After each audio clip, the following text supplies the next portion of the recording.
I'm Billy McQueen. I live in Auckland. I'm originally from a forestry village called Iwitahi. When I first did my undergrad, I focused on printmaking.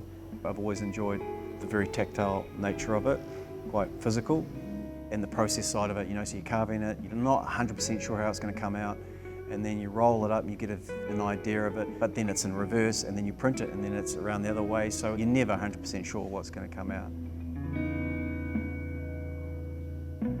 About 5 years ago, I wanted to focus more on painting because it was just more immediate.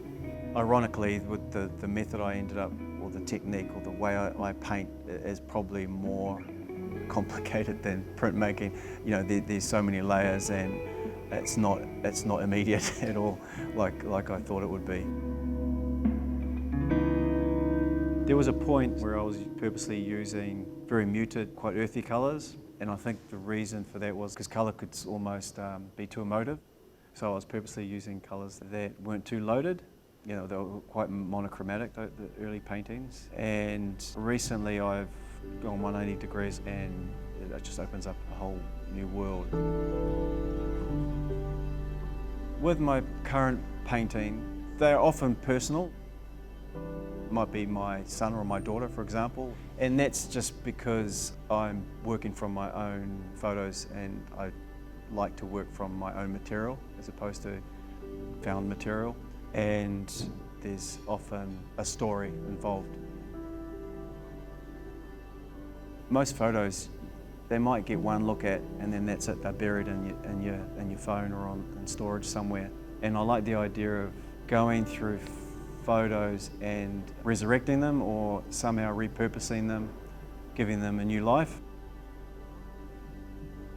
There's this term which really resonated with me. It's called a Fliner, where it basically means someone who just walks around or wanders and observes. And that resonated because I think a lot of my paintings, or what I'm interested in, is sort of an observation, which more often than not you stumble upon. For me, it's seeing something that sparks something, and for me to paint that is preserving it even more. I guess you're elevating it, and I like that idea of elevating or really focusing on something that means something to me.